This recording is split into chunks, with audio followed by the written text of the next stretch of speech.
उपस्थित भाइयों बहनों संवाददाताओं सभी को मैं सादर नमस्कार करता हूं। आज मकर संक्रांति के उपलक्ष्य में सभी को मकर संक्रांति की हार्दिक शुभकामनाएं देता हूं। आज के कार्यक्रम में हम चर्चा कर रहे हैं हिंदी भाषी क्षेत्र में हिंदी एक विमर्श, हिंदी के बारे में हम चर्चा कर रहे हैं।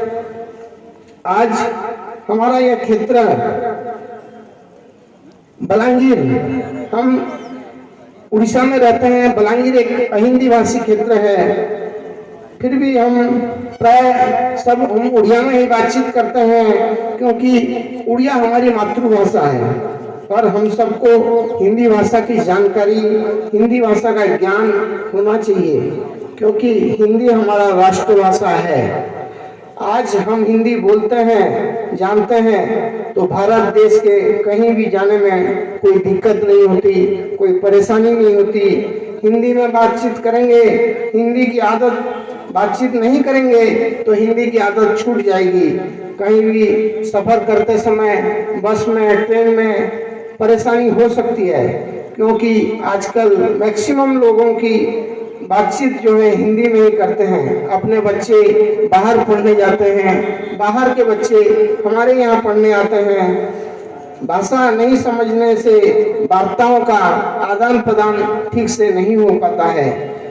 एक बार का बात मैं आपसे शेयर करना चाहता हूँ। एक बार मैं ट्रेन में सफर कर रहा था, दिल्ली से मैं जयपुर राजस्थान जा रहा था। सामने सीट पर एक महानुभाव बैठे थे। कुछ देर बाद बातचीत शुरू हुई, औपचारिक बातचीत। आप कहाँ से हैं? वो पूछे, मैंने पूछा आप कहाँ से हैं? मैंने जब बताया कि मैं बलांगीर से हूँ, उड़ीसा से हूँ, केवी के डिस्ट्रिक्ट से हूँ, तो उन्होंने टीवी न्यूज वगैरह से केवी के डिस्ट्रिक्ट के बारे में सुन रखा था। उनको बहुत ही आश्चर्य हुआ। उनके दिमाग में हम लोगों के लिए बहुत ही पिछड़े हुए भावना बन रखी थी। उन्होंने मुझसे कहा आप तो अच्छे लग रहे हो, हिंदी अच्छा बातचीत कर रहे हो, अच्छे कपड़े पहने हो, स्मार्ट लग रहे हो, वगैरह वगैरह। कहने का तात्पर्य यह है कि अगर हिंदी भाषा ठीक से नहीं बोल पाएंगे, नहीं जानेंगे, कहीं भी बातचीत करने में संकोच करेंगे तो लोगों का रवैया हम लोगों के प्रति अच्छा नहीं रहेगा। और एक बात मैं शेयर करना चाहता हूँ। 1980 में हम लोग पहली बार रायपुर गए थे। तब मैं राजेंद्र कॉलेज में पढ़ता था। हम लोग हिंदी पढ़े हुए नहीं थे, PR हाई स्कूल में पढ़ रहा था। तो संस्कृत 50 मार्क और हिंदी 50 मार्क में लिया था, पर उसमें लिखा हुआ था लोअर हिंदी। तो मेरे को एक मन में इंफिनिटी कॉम्प्लेक्स आता था, लोअर हिंदी लिखा है, मैं नहीं लूंगा हिंदी। मैं संस्कृत का 100 मार्क लिया और हिंदी पढ़ा ही नहीं। तो जब हम लोग पहली बार गए थे रायपुर, मैं राजेंद्र कॉलेज में पढ़ता था, मैं फिर भी मेरे को हिंदी ठीक से बोलने नहीं आता था। हमारे घर में हम माता पिता भाई बहन सब उड़िया में ही बात करते हैं। तो वहाँ जब गया, मैं हमारे रिश्तेदार जो भी हैं वहाँ मैं बोलता था मैं जाती हूँ, आती हूँ, खाती हूँ। वो लोग मेरा मजाक उड़ाते थे, मेरा ग्रामेटिकल मिस्टेक बहुत होता था। ऐसे रिश्तेदार बहुत हंसते थे। तो इसीलिए हिंदी भाषा बहुत जरूरी है। आप लोग बोलेंगे कि आप बाहर जाते हो इसीलिए आपको हिंदी की जरूरत है, पर जो यहाँ रहते हैं उसके लिए हिंदी की जरूरत नहीं है। पर क्या पता कब किसकी जरूरत पड़ जाए। कभी कभी मेडिकल काम से बाहर जाना पड़ता है, आउटसाइड द स्टेट जाना पड़ता है, तब बहुत परेशानी उठानी पड़ती है। इसीलिए हम सबको हिंदी क्षेत्र में रहते हुए भी हिंदी की बहुत जरूरत है। हिंदी हमारी राष्ट्रभाषा है, हमको पग पर हिंदी की जरूरत पड़ेगी। इसीलिए मैं युवा पीढ़ी से आह्वान करता हूं कि आप लोग आगे आए, हिंदी की पढ़ाई करें, हिंदी की पढ़ाई करें एवं हिंदी को आगे लाने में भरपूर सहयोग करें।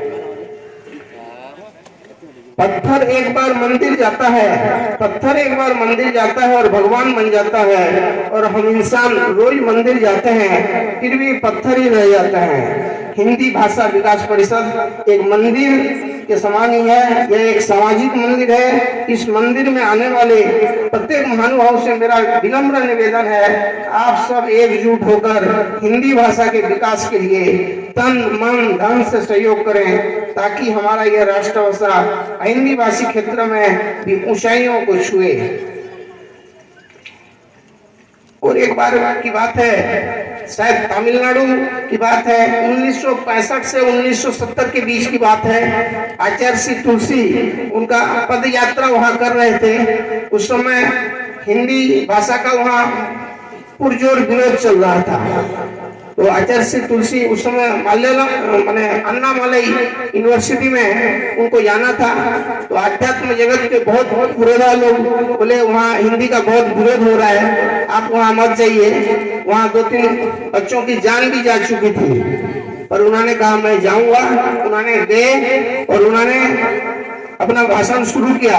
पहले 1-2 लाइन तमिल में कहे कि तमिल भाषा बहुत प्यारी भाषा है, पर मेरे को तमिल भाषा नहीं आती है, ये मेरा भाग्य की विडंबना है। पर उन्होंने हिंदी में फिर उतना भाषा 1 घंटा तक निरंतर उन्होंने भाषण दिया।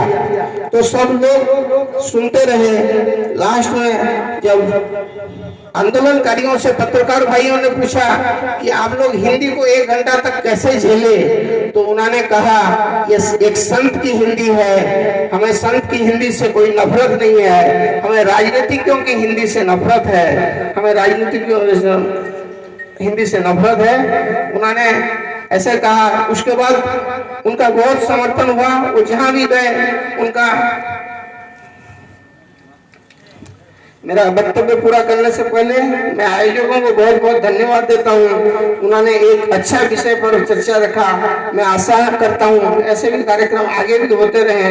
अंत में पुनः आयोजकों को आभार करता हूँ, उन्होंने यहाँ मुझे बुलाकर सम्मान किया। ओम वरम, जय हिंद।